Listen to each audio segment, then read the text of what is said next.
Etta suffers in a profound way from schizophrenia. Schizophrenia is one of the most severe mental disorders. It's usually a lifelong disorder with periods of psychosis. In some cases, like Etta's, these periods of psychosis can go on uninterrupted for years. Also notice that in Etta's case, her disorganization of thinking is so profound, it makes it difficult to ask about other symptoms. I want to thank you for coming down this morning, and you and I have had plenty of chance to have conversations before, but this is our first one on video. What went on that you ended up coming into the hospital? Well, Jesus was giving me all these window crack and screen crack sounds, telling me that they was going to break into the house. So I put the camera stereo in the room where they chiseled the window out to come through the window. Mm-hmm. And the camera stereo, the security guards picked that up, the message, by putting that camera in that room. Mm-hmm. Were you in danger? Well, if anyone gets into the house, they said I get shot. Who said? That's the Eagle. Can you say a little something about the Eagle? Well, the Eagle works through General Motors. They have something to do with my General Motors check I get every month. Mm-hmm. Yeah, you get that check because it's part of your husband's work with GM? Yes. Say something more about the relationship between GM and the Eagle. Well, when you do the 25 of the clock, it means that you leave the house 25 after 1 to mail letters so that they can check on you how you're mailing the mail, and they know where you're at that time. And who's they? That's the Eagle. Okay. And is the Eagle something that is looking out after you, or is there a chance that the Eagle could hurt you? Well, they're the before on the clock. That's the 6, 7, 8, 9, 10, 11, 12, 1, 2, and 3. They go by those numbers of the clock. Mm-hmm. And when you do the 25 after, that's the after side of the clock. We go by the 1, 2, 3, 4, and 5 of the clock. Mm-hmm. And the 5, you go right, left to 7 number on the clock is the fire number. You go right, left to that number. Mm-hmm. That's what the 25 is. If you don't do something they tell you to do, and Jesus makes the shotgun sound, and then the phone rang, not to answer the phone or the doorbell. Why not? Because you get shot. Who would do the shooting? The Eagle. I'm wondering, though, whether these kinds of experiences that you have are really unique to you, whether there's something special about your relationship with Jesus, or whether this is the kind of relationship that other people may be having too. Well, what's your personal feeling about that? Well, I don't like to judge anybody. I know. I know I'm asking you a tough question. And I don't want to put you in the position of feeling that you're having to brag or put anybody else down. Do you think Jesus answers just anybody's request? I know that to have that money, that Jesus helps you with it. Mm-hmm. So I just trusted in Jesus to help me with that 25. I answered all of his messages. I went and bought notebook paper, and I wrote down the time and what I heard in a sentence. Mm-hmm. So that Jesus kept answering my messages. Etta, are any of your thoughts or actions controlled by Jesus or General Motors or any of these forces? I was getting messages around the clock. From from Jesus, even 12 o'clock at night. If I heard something in the alley, if I heard dogs barking, I would get up and I would look at the clock and I would write that down, what time I heard the dog, just to let Jesus know that I'm answering him. Now, have you ever had the experience where you heard, besides these noises around the house, have you ever had the experience where you heard the radio or the television talking and you realized that there was a message on there meant for you? Kind of another signal for you. Yes, I had mentioned to a nurse I was talking to that I ought to get a guard dog when I go home. And Now say why that is. well, and then on the news, I heard that a guard dog killed a child just the other day, and they put the guard dog asleep. Yeah, what did you think about that? I think Jesus was sending a message to me. Could you tell me, what's your mood been like? Or was there a time where you were just sad for weeks? Well, that shotgun went on from 1990 till now, till the security guards brought me in the hospital. But I'm wondering whether you got sad and stayed sad. Well, in a way I was, and then in a way I wasn't, because I trusted in Jesus to protect me. Okay. Because the Bible says that God protects widows. How do you feel now in terms of your mood? Are you sad now? No, because I don't hear the crack sounds no more. At any of this time when all this was going on, were you feeling particularly up?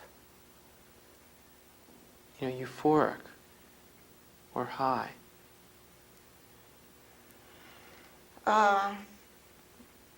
I was so busy answering Jesus' message around the clock. What did you do right after high school? I went to business school and I took a course in typing.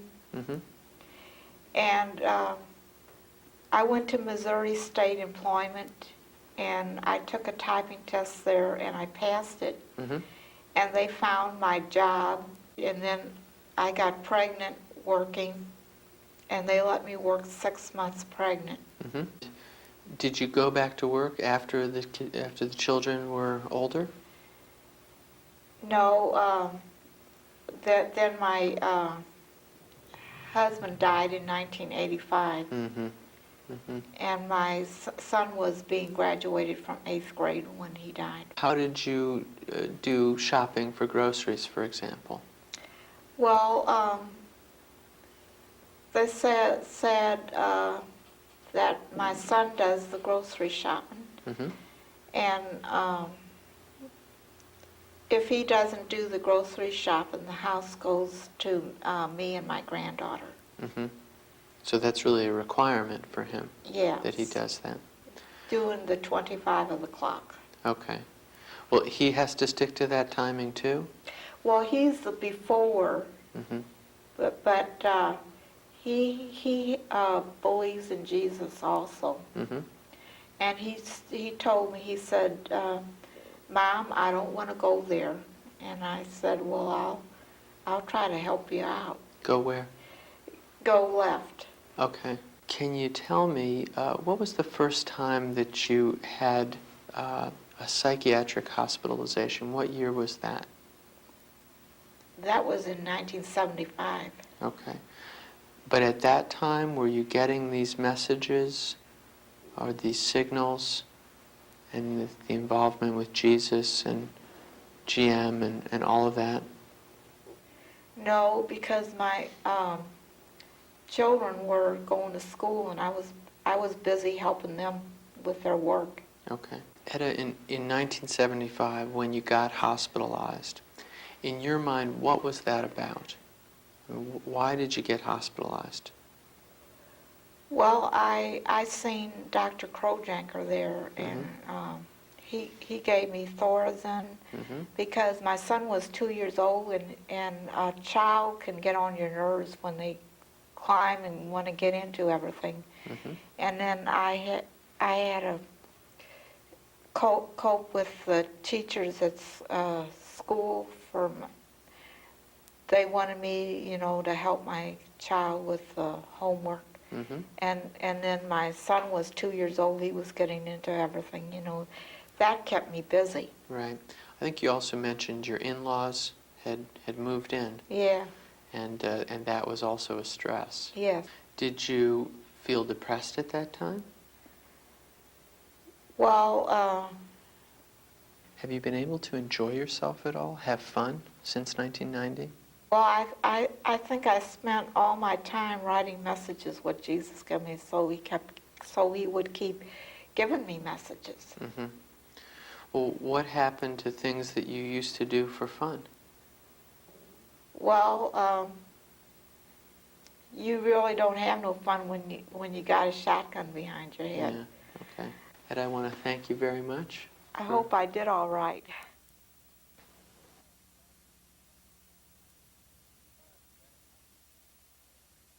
John, I think Etta may be the most dramatic and perhaps the most severely ill patient we've seen.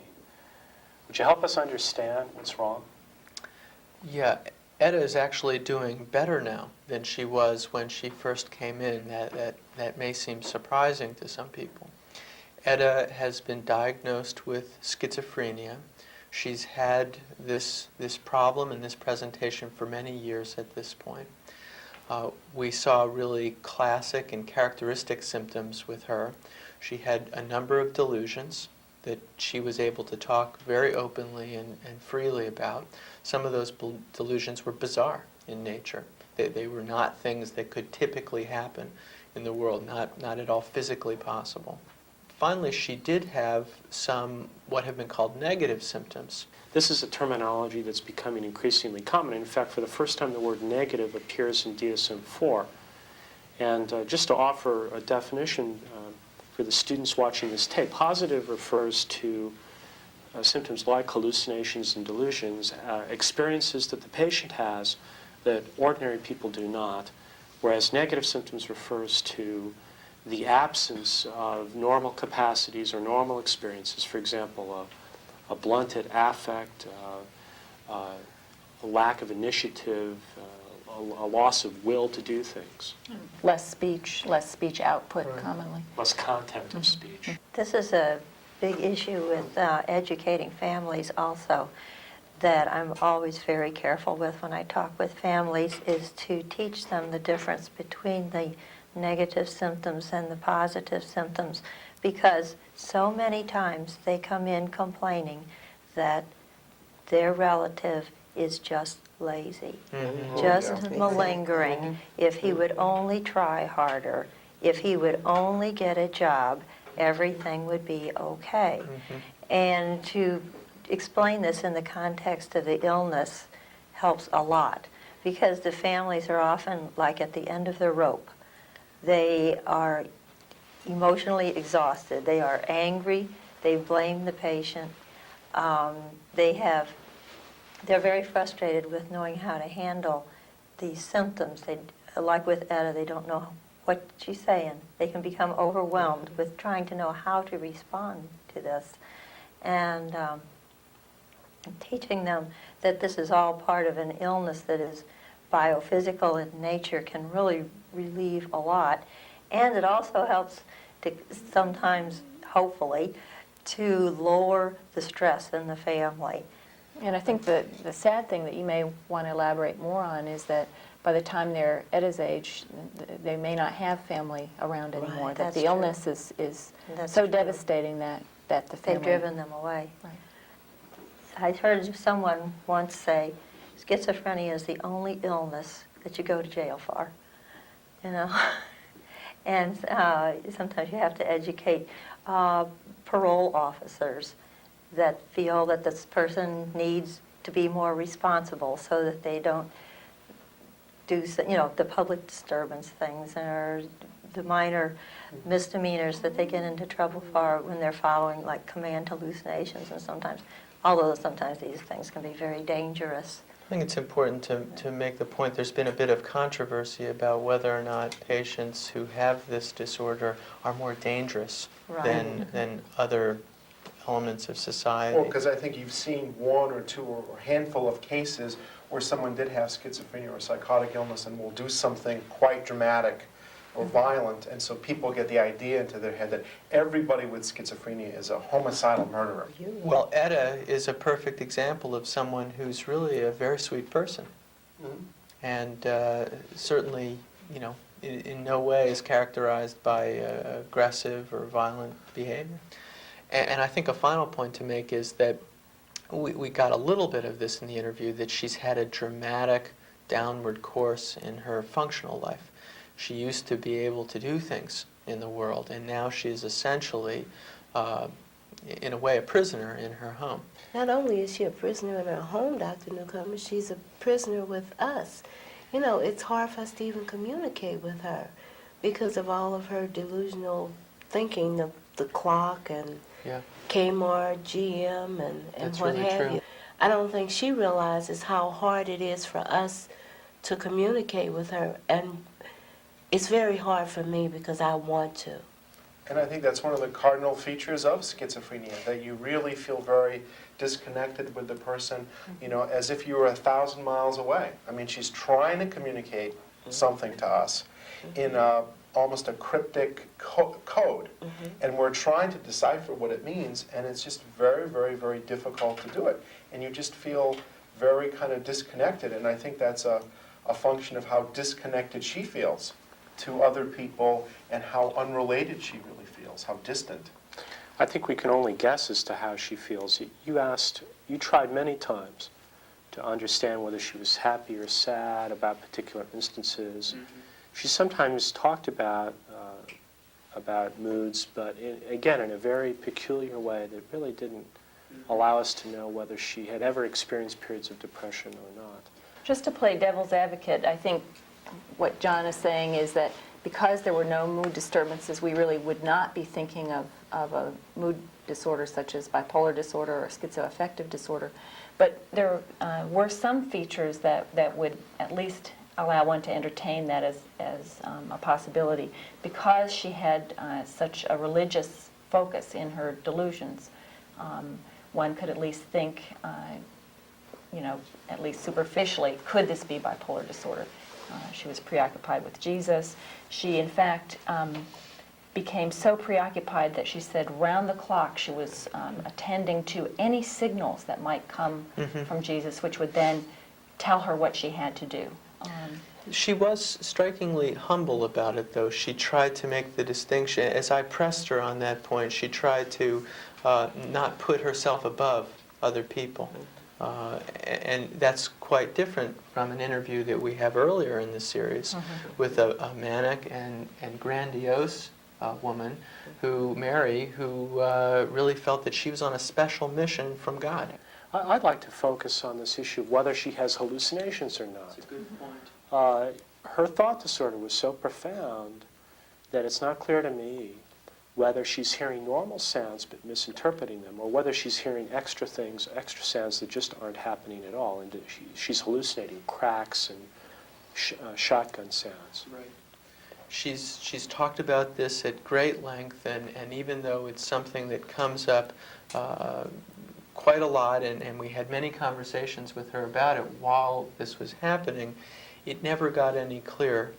I think you've really made the distinction, whether or not they were misinterpreted normal noises, or whether or not this represented a delusion rather than a hallucination is what's really at issue here. Now, in a patient who did not have bizarre delusions like Etta has, the presence or absence of hallucinations in the absence of additional symptoms might prohibit us from making a schizophrenic diagnosis. Etta really has an abundance of symptoms. So even if we, to be most conservative, say that these aren't hallucinations, she's still going to firmly make the schizophrenic diagnosis in DSM-4. I wonder if we could come to some conclusion about what subtype of schizophrenia she has. Certainly the profound thought disorder makes it not correct to refer to her as having a paranoid subtype of schizophrenia, because they typically do not have a profound thought disorder. On the other hand, she had multiple and complex delusions. What subtype do you think she has? Well, another thing that we might consider would be the disorganized subtype. Her behavior, however, is really not very disorganized, although her speech is.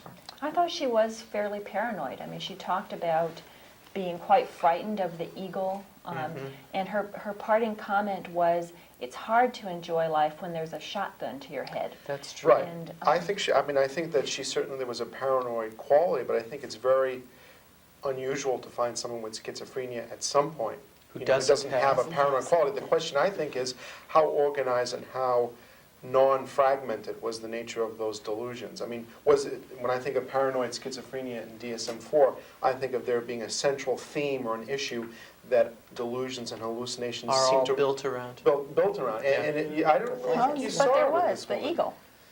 The eagle. Well, it's been It really hard. It's wasn't. tough because it's been hard to really understand exactly what that whole theme is about. There are gaps.